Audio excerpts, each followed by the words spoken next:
अरे वाह!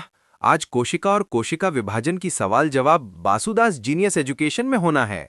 सर, ये तो बड़े मजे की बात है। मुझे कोशिका और कोशिका विभाजन के बारे में बढ़िया से सीखना है और सभी बातों को सीखने के लिए मुझे इस चैनल को लाइक, शेयर और सब्सक्राइब भी करना बहुत जरूरी है। प्रश्न है, कोशिका किसे कहते हैं? सर, ये चित्र देखिए। इसके अनुसार किसी भी सजीव की रचनात्मक, क्रियात्मक एवं आनुवांशिक इकाई को कोशिका कहते हैं।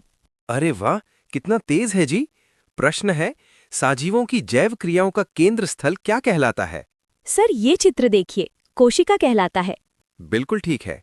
प्रश्न है, कोशिका के अध्ययन को क्या कहा जाता है? सर, कोशिका विज्ञान, साइटोलॉजी कहलाता है। बिल्कुल सही। प्रश्न है, कोशिका का खोज किसने किया है? सर, ये महाशय देखिए, रॉबर्ट हुक। इन्होंने 1665 ईस्वी में सबसे पहले कोशिका का खोज किया था। बिल्कुल सही। हर प्रश्नों का जवाब आप बहुत बढ़िया से दे रहे हैं। आप कहाँ पढ़ते हैं?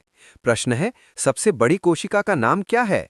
सर, मैं बासुदास जीनियस एजुकेशन में पढ़ता हूँ।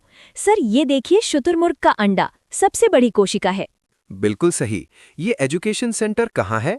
प्रश्न है, मूलभूत संरचना के आधार पर कोशिकाएं कितने प्रकार की होती हैं? सर, ये एजुकेशन सेंटर बांका जिला के सुइया बाजार के बगल में है। सर, ये देखिए, 2 प्रकार के कोशिका, प्रोकैरियोटिक कोशिका और यूकैरियोटिक कोशिका है। बिल्कुल सही। क्या आप कहाँ रोज पढ़ने जाते हैं? प्रश्न है, प्रोकैरियोटिक कोशिका किसे कहते हैं? सर, बासुदास जीनियस एजुकेशन में जाते भी है और यूट्यूब का क्लास भी है। सर, यहाँ देखिए, ये प्रिमिटिव कोशिका है जिसमें केंद्रक निश्चित नहीं होता है और न केंद्रक झिल्ली पाई जाती है। केंद्रिका का भी अभाव रहता है, जैसे ये जीवाणु कोशिका और नीलहरित शैवाल की कोशिका है। बिल्कुल सही है।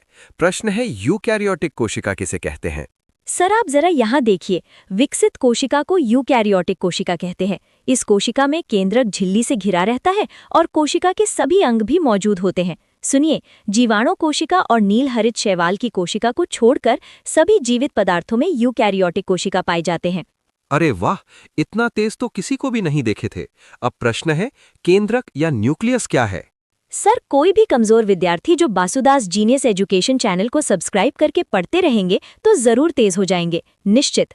सर, यहाँ जरा ध्यान से सुनिए और देखिए, कोशिका द्रव्य के बीच में गोलाकार या अंडाकार संरचना केंद्रक कहते हैं। आज तो मेरा मन गदगद हो गया कि बासुदास जीनियस एजुकेशन के YouTube पर इतना समझाकर बढ़िया से बताते हैं। तो आप भी कमजोर बच्चों को कहिए कि इस कोचिंग का YouTube क्लास देखकर तेज हो जाएंगे। प्यारे, अब शेष प्रश्न अगले YouTube क्लास पर होगी। अब चलते हैं। धन्यवाद।